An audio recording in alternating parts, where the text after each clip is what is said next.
Monse y John, tremendo disgusto, se han llevado una carga anterior en la vivienda que habían adquirido por subasta. Uf, tremendo lío. ¿Quieres saber cómo terminó la historia? Quédate y lo sabrás. Monse y John, una pareja con muchas ilusiones. Después de varios meses buscando una oportunidad en el mercado, se decidieron por una subasta que lucía perfecta. Era una casa ideal, con suficiente espacio para toda la familia y con un precio aparentemente inmejorable. Tomaron la decisión y se lanzaron a por ella. Hicieron algunos análisis y confiaron en que todo estaba bajo control. Sin embargo, cuando recibieron la documentación correspondiente, o sea, el decreto de adjudicación y el decreto de dominio y cargas, se percataron de algo grave. Una de las cargas había sido catalogada por el juez como una carga anterior. Recuerden que las cargas anteriores las tiene que asumir, las tiene que pagar el ganador de la subasta. No había sido considerada como una carga posterior, que son las que se borran después de la subasta. Tremendo fallo. No se dieron cuenta al revisar la certificación de carga, el tema de los rangos registrales. Investigando un poco más, descubrieron que la clasificación como carga anterior se debía a que una de las hipotecas había sido ampliada en capital. El caso es que habían dos hipotecas con el mismo rango registral. La hipoteca que se ejecutaba y otra hipoteca de otro banco, que fue la que amplió el capital. Esa ampliación de capital fue catalogada por el registrador como una carga posterior. Hasta allí ningún problema. Pero el capital original fue clasificado como una carga anterior. Monse y John tenían que asumir la parte correspondiente a ese monto original. Con esta nueva información, Monse y John se vieron en la obligación de solicitar a la otra entidad propietaria de ese crédito que había sido ampliado, pedir el saldo para su respectiva cancelación. Pero ojo, solo el saldo del préstamo original. Y obviamente esto con el riesgo de que al final estuviesen pagando mucho más por esa vivienda de lo que ellos habían planificado o del precio de un inmueble similar en el mercado. Por suerte había empujado con cautela y aún existía un pequeño margen de descuento con respecto al mercado. Pero esta experiencia les dejó una lección importantísima. El análisis exhaustivo de una certificación de cargas es imprescindible antes de participar en la subasta. Aunque una propiedad parezca una ganga, los riesgos ocultos pueden convertirse en una verdadera pesadilla. Para hacer un análisis exhaustivo eficiente de una certificación de cargas es necesario entender una serie de conceptos, como por ejemplo, ¿qué es una hipoteca? ¿Qué son las novaciones y ampliaciones de hipotecas? ¿Qué es un rango registral y sus preferencias? Etcétera. Todo eso lo veremos en este vídeo y en los siguientes, porque es mucho material para un solo vídeo. Antes de entrar en materia, vamos a repasar el concepto ¿qué es una certificación de cargas? Es un documento legal público firmado por el registrador y allí encontraremos toda la historia del inmueble, quién han sido sus propietarios, las cargas, los gravámenes, las afecciones, etc. Todo esto os suena complicado. Realmente lo es, pero os lo iré explicando paso a paso durante este vídeo y los siguientes. Estar atento, que no os pase lo que le pasó a Monse y a John, que se encontraron con esa sorpresita de una carga anterior, o sea, una hipoteca que había perdido su rango preferencial. Vamos a repasar rápidamente los 3 tipos de cargas que nos podemos encontrar en una certificación de cargas. Primero, cargas anteriores. Las cargas que tendrá que asumir o pagar el ganador de la subasta. Segundo, la carga que se ejecuta o la carga que ha ocasionado la subasta. Tercero y último, las cargas posteriores, que son las que el juez ordenará sean canceladas o borradas.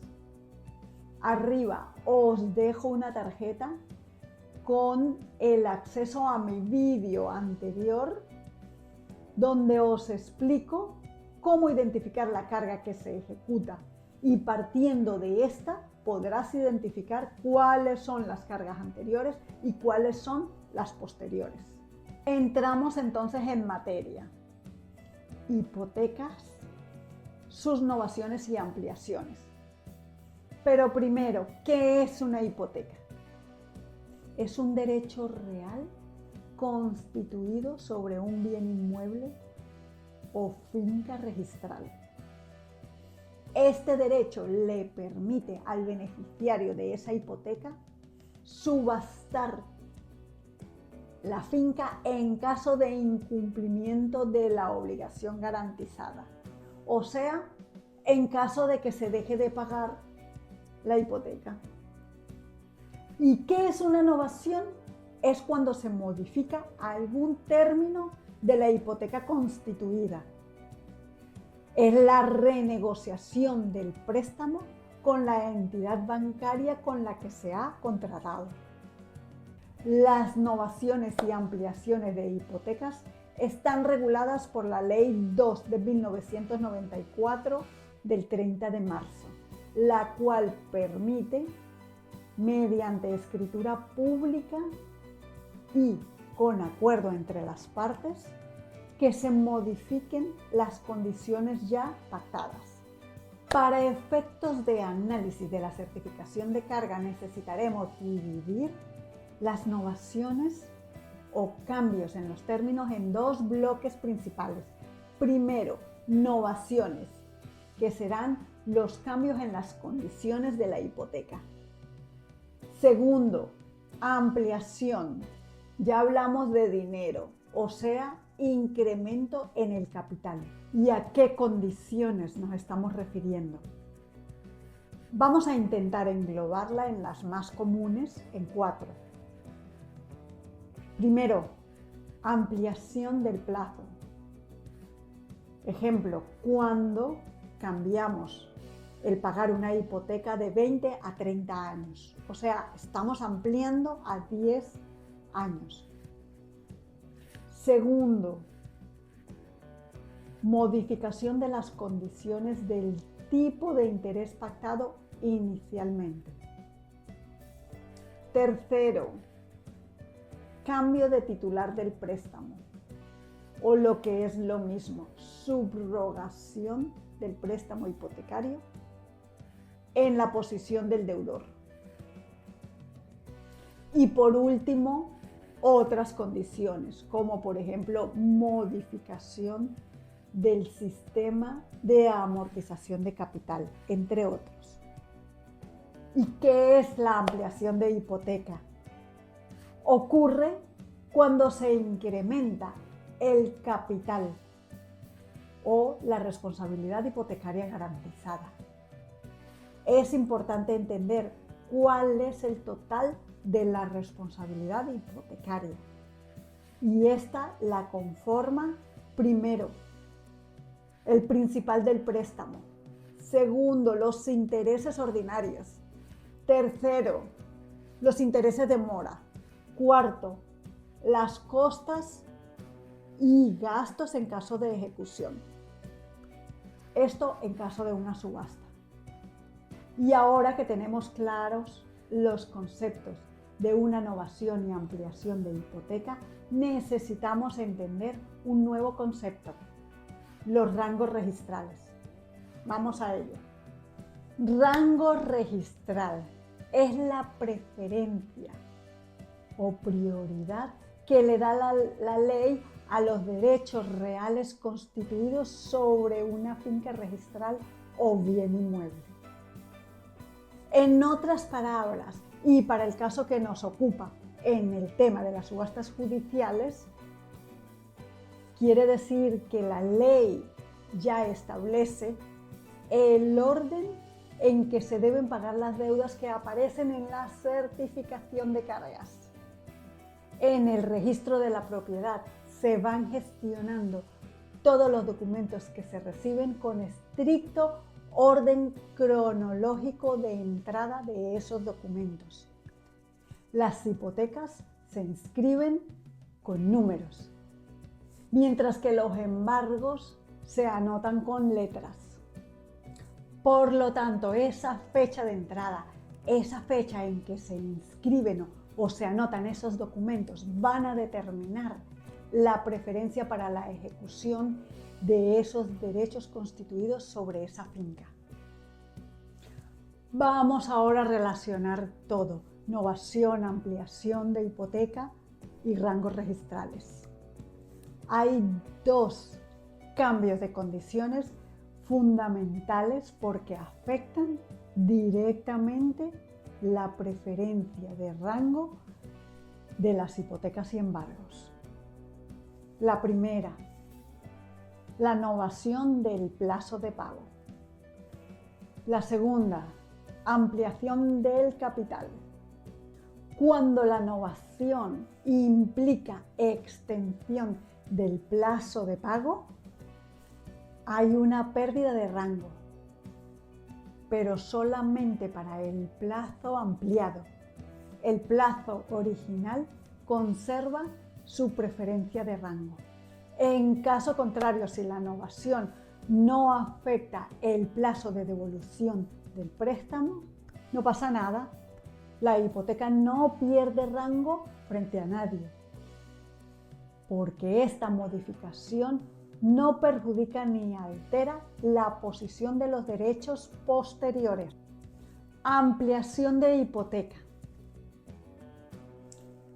Esta impactará siempre en la preferencia o en el rango de la hipoteca, pero solo lo hará o solo se perderá rango en el monto ampliado, no en el monto original, que conservará su rango. Lo podremos ver más claro ahora en este cuadro resumen. Podremos ver en qué casos se pierde o se conserva la jerarquía o preferencia registral. En el primer caso, la novación que no implica ampliación de plazo. En este caso, la hipoteca no pierde preferencia ni frente a otras hipotecas ni frente a embargos. En el segundo caso, que es la novación con plazo, sí se pierde la preferencia registral frente a otras hipotecas, pero no frente a embargos. En el tercer caso, que es la ampliación de capital, en este caso se pierde preferencia o jerarquía registral frente a las hipotecas y frente a los embargos. Y en el último caso, ya, como es obvio, cuando hay tanto una novación como una ampliación, se pierde jerarquía o preferencia para ambos casos, frente a otras hipotecas o frente a embargos. En conclusión, Un análisis eficiente de una certificación de cargas implica la revisión y entendimiento de los rangos registrales, de las jerarquías, de las preferencias que tienen cada una de las hipotecas y embargos dentro de esa certificación de cargas. Hemos llegado al final de este vídeo, pero en el próximo vídeo os traeré un ejercicio práctico para que podamos consolidar los conocimientos y el entendimiento de todos estos conceptos. Os espero y recuerda, tú, agente inmobiliario, que toda esta información es para ti, para que te conviertas en un exitoso asesor en subastas inmobiliarias. Y mi mensaje personal, atrévete a marcar la diferencia. Si te ha parecido útil esta información y quieres más, suscríbete al canal, danos un like y activa la campanita de notificaciones. Seguiré compartiendo información muy valiosa del mundo de las subastas inmobiliarias.